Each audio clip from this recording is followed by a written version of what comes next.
This episode is sponsored by Alcor. Global hiring for engineering teams can be a nightmare. Too many providers, hidden fees, slow support, and local rules that don't make sense. Alcor is a different kind of EOR partner. They're built for tech companies scaling across borders with deep expertise in Eastern Europe and Latin America. Alcor combines employer of record services with tech recruiting, helping you choose the right country, find and assess engineers, and onboard them in days, not months. Nearly 85% of what you pay goes straight to your engineers. Alcor's fee decreases as your team grows, and you can always bring the team in-house with zero exit fee. That's why Silicon Valley startups, including 5 unicorns, work with Alcor. Learn more at alcor.com/podcast or tap the link in the show notes. This episode is sponsored by EquityBee. Stock options can be valuable, but exercising them often means taking on real financial risk, putting tens or even hundreds of thousands of dollars out of pocket with uncertainty around the outcome makes exercising a difficult decision for many startup employees. And that's where EquityBee comes in. EquityBee helps you exercise your options without using your own capital. No out-of-pocket costs. They provide non-recourse funding to cover exercise costs and taxes. There's no repayment unless the company has an exit. With EquityBee, you don't leave your equity behind. Go to codestory.co/EquityBee to learn more. See terms and conditions in the sponsors section of the episode page. That's codestory.co/EquityBee. At the beginning, we were ultra hardcore nerds, and it was always about the technology, and always about the latest and greatest, and always about doing the right thing, using the proper practices, and doing whatever it takes to make it work. When we started with Mural, I had that we are building a product, we are serving some end users. This is no longer talking about servers, but it's about real people using a consumer-facing stuff. And that gave me a complete different view. I learned that there is more than meet the eye when it comes to technology, and I can empathize. My name is Johnny Halife, and I'm Southworks CTO. This is Code Story, a podcast bringing you interviews with tech visionaries. Spent 6 months moonlighting. There's nothing on the back end. Who share what it takes to change an industry. I don't exactly know what to do next. Took many goes to get right. Who built the teams that have their back. A company is its people. The teams help each other achieve more. Most proud of our team. Keeping scalability top of mind. All that infrastructure was a Yes, we've been fighting it as we grow. Total waste of time. The stories you don't read in the headlines. It's not an easy thing to achieve, mind you. Took it off the shelf and dusted it off and tried it again. To ride the ups and downs of the startup life. You need to really want it. It's not just about technology. All this and more on Code Story. I'm your host, Noah Lampart, and today how Johnny Halife is giving you a better way to build software in creating development on demand. This episode is sponsored by BrainGrid. If you are building with AI coding tools, but your features keep breaking, you need to check out BrainGrid. It is the product management agent for AI builders. BrainGrid turns messy ideas into clear specs, tasks, and prompts that coding agents like Cursor and Claude can actually build the right way. Ship real software, not fragile prototypes. Start free at braingrid.ai. This episode is sponsored by Unblocked. AI code generation is moving fast, but quality and confidence, well, they haven't kept pace. The core problem is shared context. Unblocked was built to solve this specific problem. The code review platform is built on the same context senior engineers rely on when reviewing code. The result is fewer comments, higher signal, and reviews teams actually trust. Get a free 3-week trial at getunblocked.com/codestory. That's getunblocked.com/codestory. This episode is sponsored by Mesmo. If your team is collecting large volumes of logs, metrics, and traces, but still struggling to get timely answers, Mesmo can help. Mesmo is an active telemetry platform that processes and enriches observability data in real time before it's stored or analyzed. That means lower data volume, lower cost, and faster root cause analysis across your existing observability tools. To see how it works, get a demo at mesmo.com/codestory. That's MEZMO.com/codestory.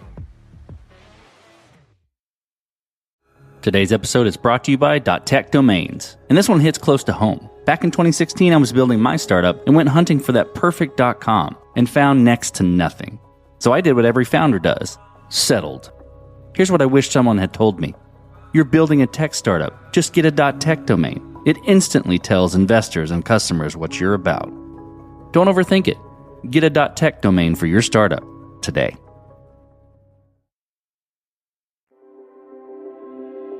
Johnny Halife was born and raised in Argentina. As such, he takes soccer very seriously. He is a die-hard fan of Boca and has taken his family to live games in Miami and Nashville. He is the father of 2 young boys, which he notes completely changed his life. He has been slowly introducing them to soccer, as an Argentinian father would do, and they love the roar of the stadium during a game. He also claims to be a really bad golfer, which I can relate to. 21 years ago, Johnny started working for Microsoft engineering behind the scenes, helping them shape products. Eventually, he and his team started asking the question, if we're helping Microsoft, why don't we help other companies? This is Johnny's creation story at Southworks. Southworks is a software development firm. We work with high-tech companies and mostly like R&D centers and stuff like that, helping the adoption of new technology, accelerating that adoption, and modernizing the platforms for all these great companies that are out there. We started a company 21 years ago. We started working for Microsoft Engineering. That was the childhood dream. Being born in Argentina, I was like, hey, these guys in Seattle, how do we get to work with them and those sort of things? And an opportunity came along. I traveled to the Microsoft campus, and we were always behind the scenes, helping Microsoft shape products and those sort of things. Eventually from there, we said, hey, if we are helping Microsoft, and why don't we help other companies? And from there, we started growing and going out and working with new and exciting customers all over the place. And it's been a fantastic ride. It's been half of my life. We always wanted to use this concept of like the Navy SEALs or the Green Berets, right? So we were always envisioning the idea of coming in and out and working with customers on their toughest challenge, their most complex problem, and then eventually move on. It was part of the philosophy that we still have of we are not looking for office space within your building. We just want to help you solve something that it's your most complex challenge at the moment. And you can look back and say, hey, Southworks came in and we are better than we were before. Okay, tell me about the company. You know, what your service line offering looks like and you know, the kind of the starting stories of how you got started building it.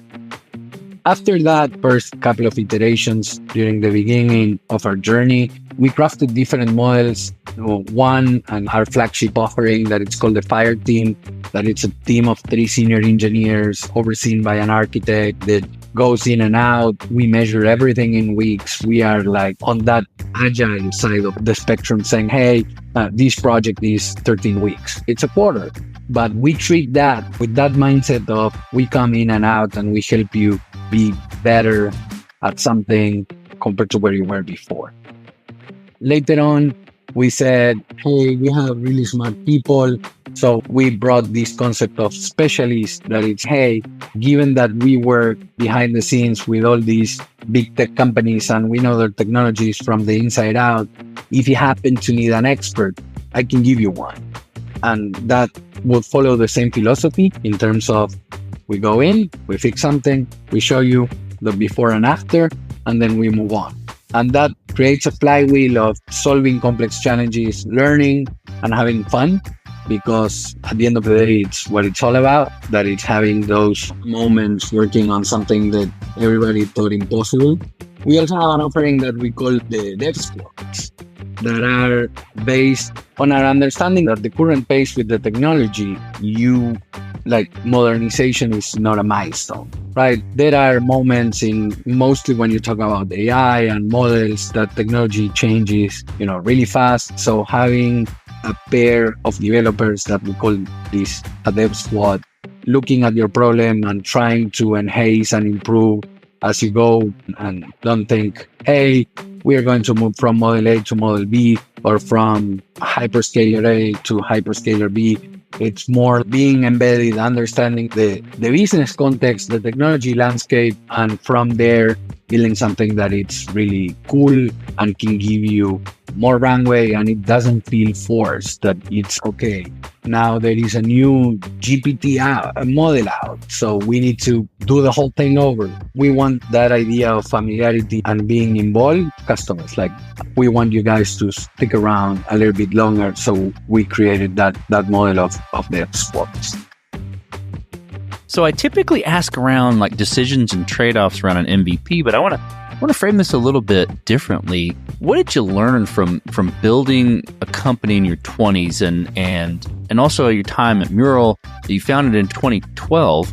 And I'm curious about the things you learned about that process, and that kind of likens to trade-offs, that likens to decisions that you had to make during that time, and maybe some of the things that you brought into Southworks.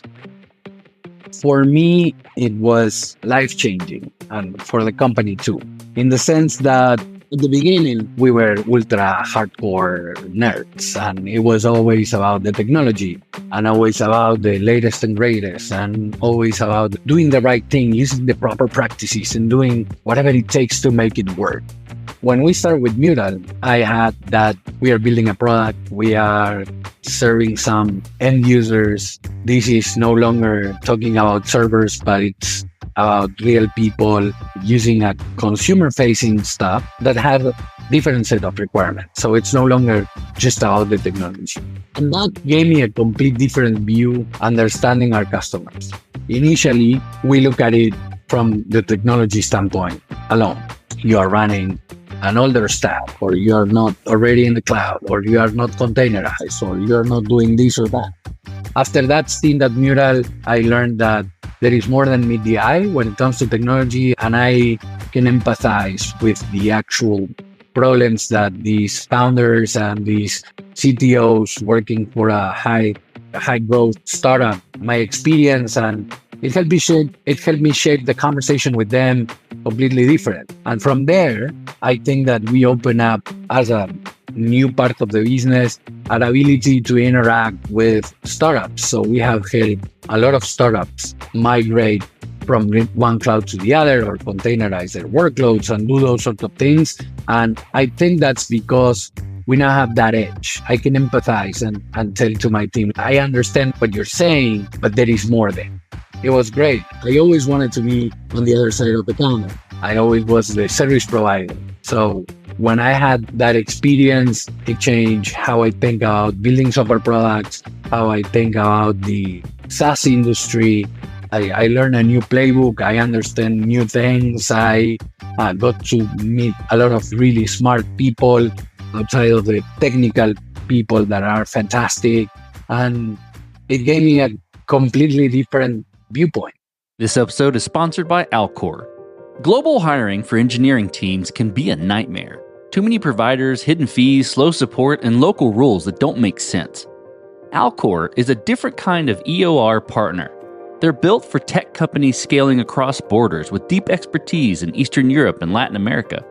Alcor combines employer of record services with tech recruiting, helping you choose the right country, find and assess engineers, and onboard them in days, not months. Nearly 85% of what you pay goes straight to your engineers. Alcor's fee decreases as your team grows, and you can always bring the team in-house with zero exit fee. That's why Silicon Valley startups, including 5 unicorns, work with Alcor. Learn more at alcor.com/podcast or tap the link in the show notes. Today's episode is brought to you by .tech Domains, and this one hits close to home. Back in 2016, when I was building my own tech startup, I went on the hunt for that elusive .com. Looked high, looked low, and guess what I found? Nothing. What I did find cost me an arm and a leg. So I did what every founder does under pressure. Threw in extra letters, settled for the less than optimal name. And here's what I wish someone had said to me back then. Noah, you're building a tech startup. Just get a .tech domain. Tech startup, .tech domain. It could not be more obvious. It tells investors, customers, and anyone who looks at your website, really, that tech is at the core of your build. And I've kicked myself plenty since, especially when I see the clean and sharp names tech companies have landed on .tech. Nothing.tech, 1x.tech, Aurora.tech, CES.tech, Ultra.tech, Alice.tech, Neon.tech, Blaze.tech, Pi.tech. You get the idea. So take it from someone who learned it the hard way. If you're building a tech startup, don't overthink it. Get a .tech domain. This episode is sponsored by BrainGrid. Building with AI coding tools is exciting until the moment things start breaking. You ask for a small change and suddenly 3 other features stop working. AI gets confused, misses edge cases, and loses track of your intent. The problem is not code generation. The problem is planning. That is why BrainGrid exists. BrainGrid acts as your product management agent. It writes clear specification, maps UX flows, asks the clarifying questions you forgot to ask, and breaks big ideas into engineering-grade tasks that AI coding tools can build reliably. It guides Cursor, Claude Code, Replit, Windsurf, and others so they deliver features that work and keep working. Founders use BrainGrid to build real AI-native SaaS products without a technical background. If you want reliable features instead of fragile prototypes, try BrainGrid for free at braingrid.ai. That's braingrid.ai. You know, I typically ask, and when I'm asking about a product, about roadmap. And there's company roadmap, there's execution roadmap, and all those sorts of things. But I'm curious about maybe a little bit different approach to that. It's like, what have been maybe the biggest aha moments as the company has progressed and matured? And, you know, what moments shaped how you build and scale the company? And I think that would liken to kind of a company roadmap or a product roadmap. So what moments shaped that? And what were the aha moments? One of the most interesting things, or that aha moment, was when we started to converge the Silicon Valley startup model into the traditional services industry model, and figuring out, like, using the roadmap, like the same concept of a roadmap of experimentation, of MVPs and stuff like that, to evolve off. It was something like, hey, you know, you talk in this industry with people that say, hey, this is how we always did it, or this is the way we work, and this is what the industry does. And we were like, hey, there might be things that we can try. And I think that at my stint with Mural, I learned that you can experiment and you can try.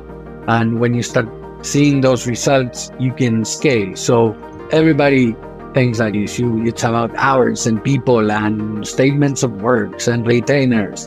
And we were like, okay, how about we test this on our process? Like, how about we send daily reports as if it was a standard? How about we treat this as a weekly digest of everything that we have done during the week? And those tests that you do on the product side, showing, hey, this is the number of active users, this is how many conversations you have had. Those are the things that we saw on the product side, bringing those in with the same mechanics, not just copying the approach of saying like, hey, let's send an email, but saying, hey, let's try with this specific cohort of customers. What if we do this, and this is what we expect as a result? Was, hey, we can try new things. No matter how long have we been around, or how long have we been doing this, you can try new things, you can learn new things, and you can apply that same MVP roadmap playbook into almost anything. So I'm curious about team. How did you go about building your team at Southworks, and just maybe your team and also the team in general? And I'm curious about what you look for in those people to indicate that they are the winning horses to join you. The passion about technology and the willingness to learn. Technology fads are really ephemeral. It was all about .NET, then Node.js, then Java Enterprise, then it was all about React, and it's all about Rust, and it's all about Python. When we try to look for an expert on that specific area, it was usually a mistake. because the landscape would change. And those people were like, yeah, I know Java, but this is .NET, so I don't want to do that. So we flipped the script, and it's, hey, if you were able to learn anything new, what would it be and why? And how would you approach that? And that's what we look into the people that we bring into the team. Their willingness to learn, their adaptability, not being married to a specific technology, but also that work is hard, work is complex, it takes time of our lives, and we don't often have the time we want to learn new things. So when I ask that question, I get a lot of things about your passion, how engaged are you with and reading, and how current you keep yourself. And maybe it's a matter of time. Hey, I would love to try small language models running on CPUs on my own machine. And I haven't done it because I don't have time. But if I were to try something new, I would go into that, or computing using agents or those sort of things. And you get a feeling of how people think. And I think that's super, super important, because AI will help us learn new things at a faster pace. So that passion, that engagement with the technology world, with the development practices, with what's new and current and whatever, it's something that you cannot buy, right? That you cannot learn. It's you have it or you don't. This episode is sponsored by Unblocked. There's a good chance you've already tried a few AI code review tools, and you're probably ignoring most of their comments. Not because AI can't review code, but because it's missing context. Most AI reviewers focus on surface-level issues, style nits, obvious refactors, or restating what's already clear from the diff. Meanwhile, the things you actually care about, like whether a change violates an earlier architectural decision or quietly duplicates existing logic, go unnoticed. That's the problem Unblocked is built to solve. Unblocked's AI code review is grounded in decision-grade context, prior PRs, design discussions, documentation, and system-level constraints, the same context senior engineers rely on when reviewing code. Teams using Unblocked report fewer comments, higher signal, and automated reviews they actually trust, enough that many have turned off other review tools entirely. Even if you've already written off AI code review, Unblocked is worth a look. Get a free 3-week trial at getunblocked.com/codestory. That's getunblocked.com/codestory. This episode is sponsored by Mesmo. If you're responsible for reliability, performance, or platform architecture, you already know the problem. Telemetry volume is growing faster than teams can manage it. Mesmo addresses this by moving observability upstream. Instead of storing everything and asking questions later, Mesmo processes telemetry in motion, filtering, transforming, and enriching logs, metrics, and traces before they reach your observability backend.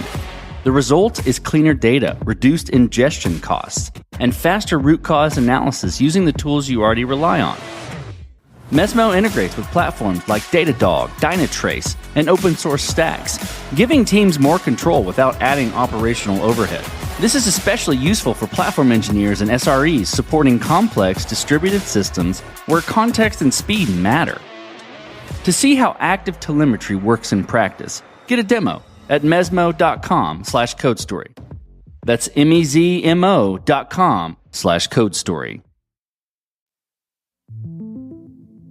So, as you step out on the balcony, you look across all that you've built at Southworks. In particular, what are you most proud of? Of the team. I think that we built a world-class team. We built a world-class team that it's something that takes a lot of time, a lot of nurturing, a lot of mistakes. But when I look back, or when I look at my team, I have that feeling of we can do anything, we can go anywhere.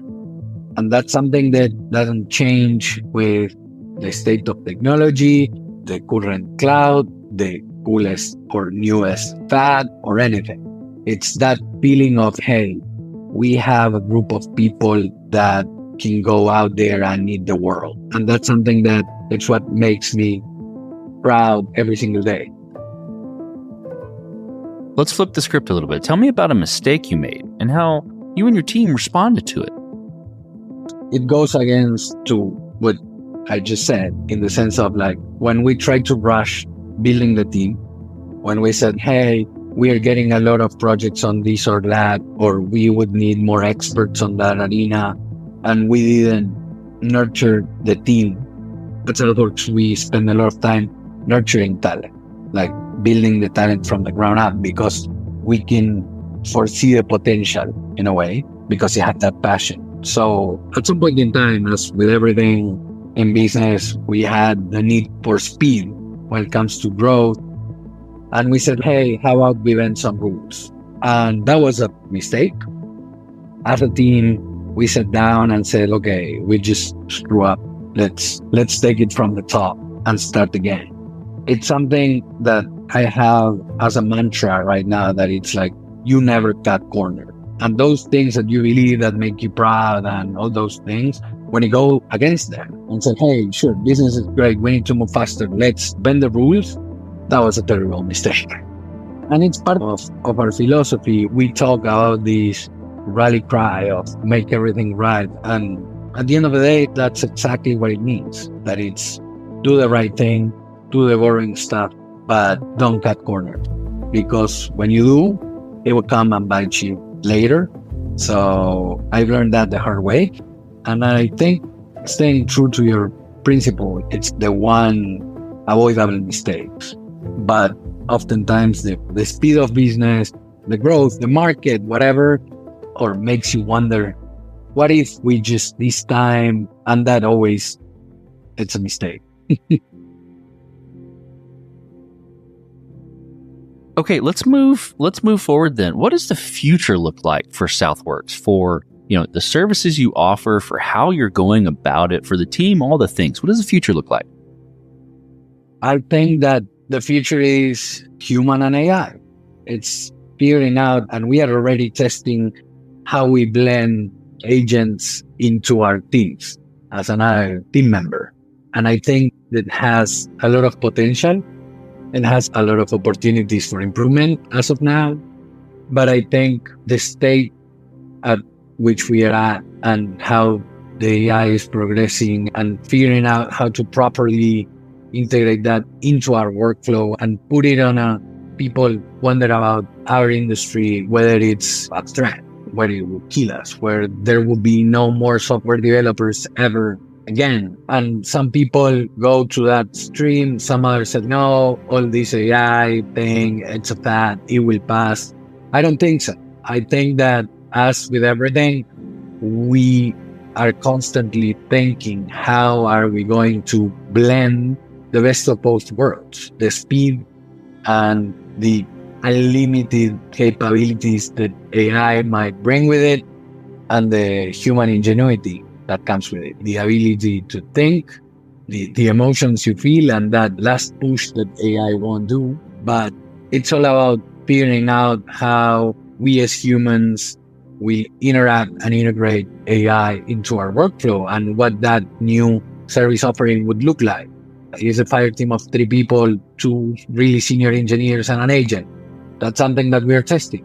It's part of that mentality of looking at the future, not being like overly pessimistic of AI will kill this industry, nor optimistic of, hey, this is a fad, it will pass, nobody will care about coding assistant 3 years from now. That's not the approach we are taking. We are constantly looking on how to integrate both, to figure out the human AI collaboration, what it means for our team, what it means for our customers, and what's the upside for everybody. Let's switch to you, Johnny. Who influences the way that you work? Name a person or many persons or something you look up to, and why. I think that it's a combination of 3 major influences. I would do that like a pick and mix among 3 people that I admire. I would say Warren Buffett first, from the long-term compounding effort and that mentality of not rushing anything, not wanting like the instant satisfaction and those sort of things. I think Satya, Microsoft CEO, I've seen the cultural transformation from the inside out, and I admire his ability of bringing people together, of building cohesive teams, of make everybody feel part of the whole. So I really look up to him in that way. And I like from Elon Musk the hustle, right? Like the hey, show up to work harder. I think that's part of my DNA. So I look up and say, hey, if you do it, you can build great things or send spaceships to the outer space. But it's a combination of those three key personalities that kind of shape the way I think, because it brings some sort of balance that it's not always about the hustle. It's not always about the long-term compounding and sitting and waiting, but the combination of having the proper culture and making people feel part of the whole, having that eventually things will turn out if the fundamentals are right, but you also need to work for it and you need to work really hard. It's my pick and mix of the attributes of these three key personalities that kind of shape the way I think. Okay, Johnny, last question. So you're getting on a plane, you're sitting next to a young entrepreneur who's built the next big thing. They're jazzed about it. They can't wait to show it off to the world and can't wait to show it off to you right there in the plane. What advice do you give that person? Having gone down this road a bit and in different ways and building companies, what would you say to them? It's all about the process. Don't get disappointed when people tell you that your baby is ugly, in a way. That's the most valuable thing that people can do, to be honest, to be transparent. And as an entrepreneur, you need to take that frog as many times as needed to land in the right product. That this is a marathon. This is a marathon. This is not a 100-meter sprint. You will never get there because the journey on its own is the actual destination. So enjoy it. It's a roller coaster. So buckle up and enjoy the ride. That's fantastic advice. Well, Johnny, thanks for being on the show today, and thank you for telling your creation story at Southworks. Thank you very much. It's been great to be here. See you next time.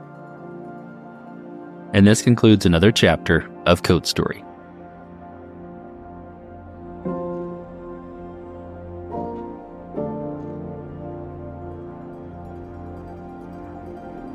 Code Story is hosted and produced by Noah Labhart. Be sure to subscribe on Apple Podcasts, Spotify, or the podcasting app of your choice.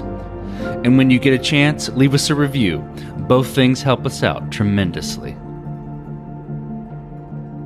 And thanks again for listening.